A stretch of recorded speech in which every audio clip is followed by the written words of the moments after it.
बोलो क्या पूछना है, गुलबर्ग के लिए पूछना है। इसका दर्द जो है हर साल नया ताज़ा हो जाता है। मेरा सलमा शेख नाम है। 18 नंबर में जो मेरे घर के 10-11 जने शहीद हुए हैं। और आज भी हम लोग ऐसा ही लगता है कि हम लोग अलग हुए ही नहीं है। जब भी कोई प्रसंग होता है, कुछ भी मैयत होती है, कुछ भी होता है, आज भी हम लोग गुलबर्ग वाले एक ही है। चाहे भले घर अलग हो गए, दिल नहीं अलग हुए, हमारे अपने नहीं अलग हुए, आज भी ऐसा लगता है कि सब हमारे साथ ही है।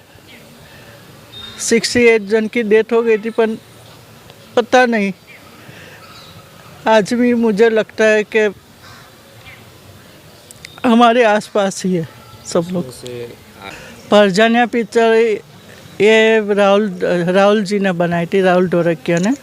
वो हमारा फैमिली मेम्बर जैसा था। उनका मेरे बेटे को बड़ा किया है, खेल के बड़ा किया, तो उसको ऐसा लगा, एक हिंदू था जो उनका फाइनेंसर भी हिंदू था, तो उन लोगों को लगा कि एक माँ को एक बेटे को मिलाना चाहिए और खोजना चाहिए, तो एक पिक्चर बनेंगे। यहाँ तक कि बाबू बजरंग जैसे एक आरोपी ने डिसाइड किया कि कोई जगह पे पिक्चर नहीं रिलीज़ होने चाहिए। बहुत जगह पे उसको हम लोगों ने ट्राई किया, राहुल जी ने ट्राई किया, पर नहीं रिलीज़ होने दी। जब माँ की सरकार, गुजरात की सरकार माँ की नहीं हो सकती कि एक बेटे को ढूंढने के लिए पूरी पिक्चर बना देते हैं, तो सरकार से क्या उम्मीद रखे। लोग टूट जाते हैं एक घर बनाने में, तुमको तरस नहीं आती बस्तियां जलाने में। बशीर बद्र के ये शेर गुजरात दंगों को जोड़ कर देखे जा सकते हैं, क्योंकि गुजरात दंगों में अगर सबसे ज़्यादा कहीं पर लोगों को शिकार बनाया गया था तो वो है गुलबर्ग सोसाइटी। अहमदाबाद के चमनपुर इलाका में वो तारीख़ आज भी लोग याद करते हैं। और आज जब 28 फरवरी है तो जिन लोगों के रिश्तेदार इस हादसे में अपना जान गंवा चुके हैं, वो लोग इस दिन आते हैं और उनके लिए ख़ास तौर से कुरान ख़ानी का भी एहतमाम किया जाता है। इस पूरे दंगे में 69 लोगों की मौत हुई थी, लेकिन सबसे बड़ी बात यह है कि इस सोसाइटी में एक पारसी परिवार भी रहता था। उस पारसी परिवार का एक बच्चा था, उसको भी दंगाइयों ने अपना शिकार बना लिया था। उस बच्चे के ऊपर एक फ़िल्म भी बनी थी जो रिलीज़ नहीं हो पाई। आज भी जब गुलबर्ग सोसाइटी के मुतासरीन एक दूसरे से मिलते हैं तो अपने आप उनके आँखों से आंसू जारी हो जाता है, और 28 तारीख की उस काले दिन को याद कर वो लोग रोने लगते हैं। तो आइए देखते हैं दंगा पीड़ितों का क्या कहना है और वो किस तरीके से अपनी इस दर्द भरी कहानी को लोगों के सामने बयां करते हैं। जी, मेरा रूपा मोदी है, दारा मोदी, और मैं यहाँ ऊपर रहती हूँ। रूपा जी, आप अकेली यहाँ पे पूरा मुस्लिम? हम लोग अकेले एक पारसी थे, पर कभी ऐसा नहीं लगा कि हम लोग मुस्लिम सोसाइटी में रहते हैं। हम लोग सब मिलजुल कर ही रहते हैं। मेरे बच्चे भी यहाँ साथ में स्कूल में जाते हैं, ये लोग बच्चे भी खेलते बड़े होते। कभी हमें 60 साल रहे, कभी ऐसा नहीं लगा कि हम लोगों को जब भी त्यौहार होता रहा कि ईद होती थी या हमारा पपेटी पारसी न्यू ईयर नवरोज़ होता है, तो हम लोग एक दूसरे को मिलने जाते हैं।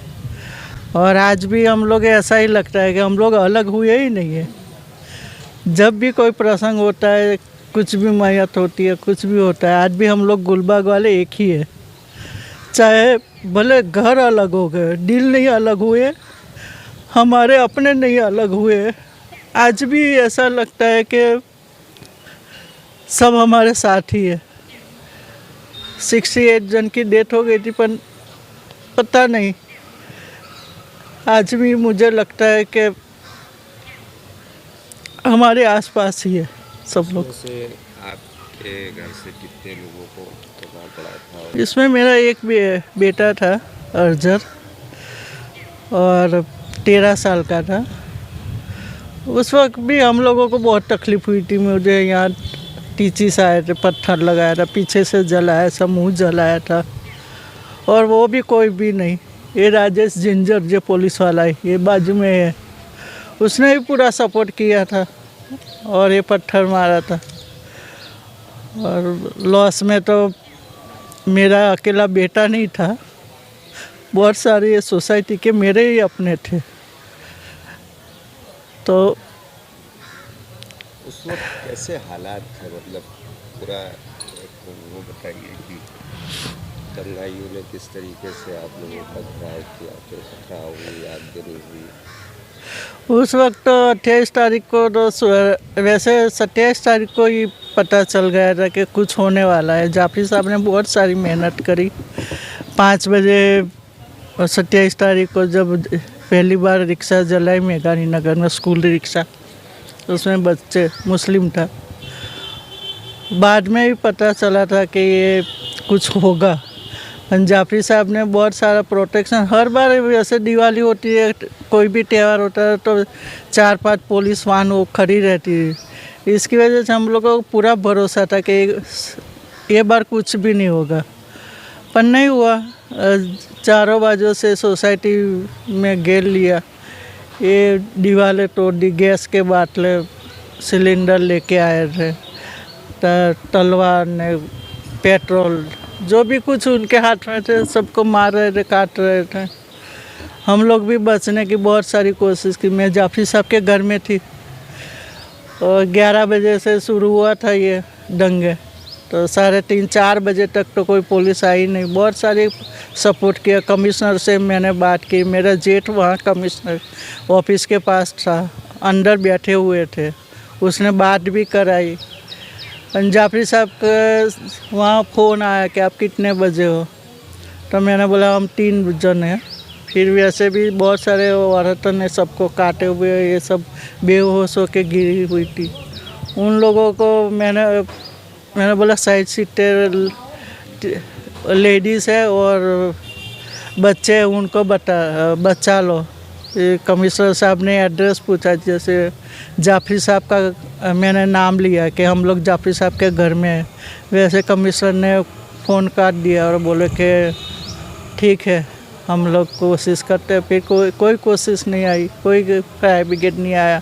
जाफरी साहब ने बहुत फ़ोन लगाए, कोई भी कुछ भी नहीं हुआ। अच्छा, जो केस चल रहा था कोर्ट में, उसमें ज़्यादातर आरोपियों को बरी कर दिया। कितना आप इस फैसले से वो हैं, खुश हैं, और क्या आपकी डिमांड क्या है? आरोपी का तो देखो उनकी सरकार है, उनके सब मंत्री, अब तो आरोपी के संबंधी भी मंत्री बन गए और पूरा सपोर्ट है। जैसे माया कोडानी है, बीपी उसका नरोदा पाटिया में सांसद हो गए आरोपी की बेटी, और सब अब तो फूलहार करते हैं। तो हम लोग वैसे पूरे आरोपी अब बाहर ही है, तो हमने तो बहुत कोशिश की। 22 साल आज भी हमारा केस चलता है गुजरात हाई कोर्ट में। हमारा प्रोटेक्शन ले लिया गुजरात सरकार, जैसे सुप्रीम कोर्ट का ऑर्डर था, तो हम लोगों को केंद्र लेवल से CIF का था प्रोटेक्शन, वो भी हटा लिया। गुजरात पुलिस, अहमदाबाद पुलिस थी 24 आवर, आज भी हमारे हटा लिया।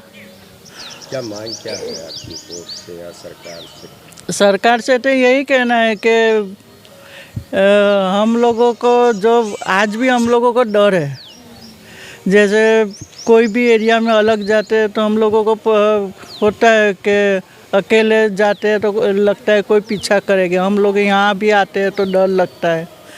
तो हमारा प्रोटेक्शन वापस क्यों लिया जब सुप्रीम ने दिया था प्रोटेक्शन? और यहाँ तक कि हम लोग ऐसा लगता है कि हम आरोपी है। कुछ भी होता है, जैसे तीसरा सितंबर को ये हुआ, जेल हुई, तो उन कोर्ट में भी हम लोग मिल नहीं सकते उनसे। इतना दबाव है पुलिस का कि हम लोग ऐसे सोचते हैं कि जो हेल्प करने वालों को आज सज़ा हुई है, और जब भी हम लोग कुछ भी तीसरा सितंबर से या हमारे कोर्ट के बारे में या हमारे कुछ भी होता है तो हम लोगों को तुरंत समन्स आ जाता है मैं 1 साल ऑस्ट्रेलिया गई थी तो मेरे हस्बैंड पर कितना दबाव था, यहाँ तक के समन्स भेजा आपने। मैंने दुपट्टा बांधा हुआ था कोर्ट में, तीस्ता मैडम को लाए थे तो दुपट्टा मैं नहीं थी, फिर भी इतना दबाव आया कि बाजू वाले से पूछा, आधार कार्ड मांगा क्राइम ब्रांच वालों ने, वहाँ बुलाई या फिर जैसा कराया, मेरे हस्बैंड को बिठा दिया था। तो ऐसे क्यों दबाव कर रही है आपको? परजानिया पिक्चर ये राहुल जी ने बनाई थी, राहुल ढोरकिया ने। वो हमारा फैमिली मेम्बर जैसा था। उनका मेरे बेटे को बड़ा किया है, खेल के बड़ा किया, तो उसको ऐसा लगा, एक हिंदू था जो उनका फाइनेंसर भी हिंदू था, तो उन लोगों को लगा कि एक माँ को एक बेटे को मिलाना चाहिए और खोजना चाहिए, तो एक पिक्चर बनी। यहाँ तक के बाबू बजरंग जैसे एक आरोपी ने डिसाइड किया कि कोई जगह पे पिक्चर नहीं रिलीज़ होने चाहिए। बहुत जगह पे उसको हम लोगों ने ट्राई किया, राहुल जी ने ट्राई किया, पर नहीं रिलीज़ होने दी। जब माँ की सरकार, गुजरात की सरकार माँ की नहीं हो सकती कि एक बेटे को ढूंढने के लिए पूरी पिक्चर बना देते हैं, तो सरकार से क्या उम्मीद रखे। और मेरा बेटा आज भी ऐसा होता है कि बहुत सारे लोगों का फ़ोन आता है, पर आज तक कोई गुजरात में कोई किसी का भी ऐसा नहीं है कि चलो हम आपके दुख में सहभागी हैं। बोलो क्या पूछना है? गुलबर्ग के लिए पूछना है। इसका दर्द जो है हर साल नया ताज़ा हो जाता है। मेरा सलमा शेख नाम है। 18 नंबर में जो मेरे घर के 10-11 जने शहीद हुए हैं, मेरी मम्मी के यहाँ के भाई भतीजे हैं, मेरे मामू, उनकी लड़की, उनका लड़का, टोटल 10 जने शहीद हुए इसके अंदर। 22 साल गुजर गए इस पूरे करने को। ये आप लोगों के कहने के मुताबिक 22 साल है, हमारे लिए ये कल की बात है। हम जब इसको याद करते हैं वो चीज़ हमारे लिए ताज़ा हो जाती है, लगता है आज की ही बात है ये अगर जिंदा रहे तब तक भूलने वाली बात नहीं है बिल्कुल भी, ना ये ज़ख्म भरने वाला है। कोर्ट में जो केस चल रहा था, जिस तरीके से फैसला आया, उसको कैसे देखते? उसको फैसला नहीं बोलते, ठीक है, उनने पॉलिटिक्स उसमें मैं जाना नहीं चाहती, लेकिन अगर हम आंखों से अभी जो बोल रही हूँ मैं, तो आपको ये होगा कि मैंने ये सब कुछ कहा है। उस वक्त जिसने आंखों से देखा था उसने अगर सब कुछ लिखवाया है तो ये डिसीजन कुछ और होना था। शॉर्ट में अगर मैं बोलूँ तो कितनी तकलीफ होती है जिन लोगों को इसमें शामिल देखा और आज वो खुलेआम टहल, कितनी, यानी बहुत तकलीफ़ होती है इस चीज़ से, और दिल से बस वो हाई निकलती है कि ये क्या था और क्या है ये यहाँ का। ठीक है, ये सोसाइटी हमारी इतनी भरी थी, देखो आजू बाजू सब जो हैं दूसरे उसके रहते हैं कास्ट के, लेकिन कभी हमको ऐसा नहीं लगा कि भाई चलो हम अकेले हैं, यहाँ हमारे 19 ही मकान हैं, क्योंकि इतने ज़्यादा इतना ख़राब हो जाएगा सिचुएशन ये पता नहीं था। दंगों से पहले के क्या मतलब वो आप मतलब एक इकलौती मुस्लिम सोसाइटी थी, तो लोगों का कैसा रिश्ता है? हाँ, नहीं वो एहसान जाफरी साहब के लिए बराबर है, लेकिन बाहर रोड पे जो मुस्लिम जितनी भी दुकानें थी, क्योंकि टोटल हमारी 8 दुकानें थी, वो थोड़ा भी अगर चमकला होता तो दुकान पे अटैक होता, दुकान का सामान जला देते, दुकान में से निकाल के, और वहाँ से हट ही जाना पड़ता टोटल। तो सोसाइटी में आते तो लगता है कि नहीं भाई हम हमारे घर में, सोसाइटी में से हमारा घर था, हमको लगे कि हम सेफ जगह आ गए। दुकानें हमेशा जलती, कभी भी बंद का ऐलान हुआ थोड़ा सा या किसी ने कुछ कर दिया तो टोटल वो दुकानें हमारी हमेशा जलती थी। कुछ लोग फिर से यहाँ आने की कोशिश कर रहे हैं और कह रहे हैं कि भाई हमको आना चाहिए इस सोसाइटी, क्योंकि सब बेचारे घर से बेघर हो गए। लोगों के पास ठीक है, जिनके पास है उनका है, लेकिन अभी जो मेहनत मजदूरी करके कर रहे हैं वो तो इस सबको, वो तो बेचारे वो हो ही रहे, हिजर रहे वो सब कुछ के, कहाँ जाना इस माहौल में, और फिर न्याय नहीं मिला है उन लोगों को जिस तरह का मिलना चाहिए। क्या ख्वाहिश है एक बार फिर से ये आबाद हो गुलबर्ग सोसाइटी? या देखो गुलबर्ग सोसाइटी आबाद भी अगर हो भी गई तो कैसे होगी, रहने वाले होंगे तो आबाद होगी, लेकिन जो चीज़ दिल दिमाग में बैठ गई है वो निकालना बहुत मुश्किल है अब उसको। तो यही है लोगों का कि भाई नहीं, अभी सोसाइटी को सेल कर दो, बेच दो, और अब जहाँ हो वहाँ पे सेट हो जाओ, क्योंकि हर किसी ने अपने अपने घर से कोई ना कोई किसी ना किसी को खोया है। क्योंकि ये वो चीज़ है, बोलने को बोलते हैं क्या है 22 साल हो गए, नहीं, मैं बोलती हूँ आज अभी इसी वक्त की बात है ये। जैसे ही यहाँ एंटर हो के वो सारे पिक्चर डेली घर में हैं, अगर कभी किसी से बात होती है कि भाई मम्मी, तो फ़ौरन आंखों के आगे वो पूरा मंजर घूम जाता है नज़रों के। ये चीज़ भूलने वाली नहीं है। बिल्कुल किया था, बिल्कुल करा था फ़ोन, और वो मुझे इसलिए पता है कि उन्होंने शेख साहब को भी फ़ोन किया था, कि हम लोगों ने भी फ़ोन किया था भाई वहाँ का कैसा है, कि बाजू में मम्मी और सब रहते थे। वो बोले यहाँ का माहौल अब बहुत ख़राब हो चुका है, बहुत मुश्किल है बचना, अगर आप चाहो तो किसी से भी फ़ोन करके मदद बुलवा सकते हो।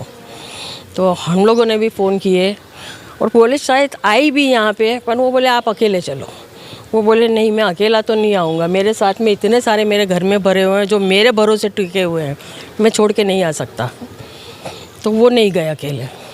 और फिर जब उनको लगा कि मॉब ने दीवार तोड़ दी, इधर से उतारा है 5000 की पब्लिक, तो फिर उनने हमारे में जो वज़ू करते हैं पाक हो जाते हैं, तो उनको लगा कि शायद मैं अपने आप को इन लोगों को सौंप दूँ तो शायद ये लोग दूसरे हैं वो बच जाए।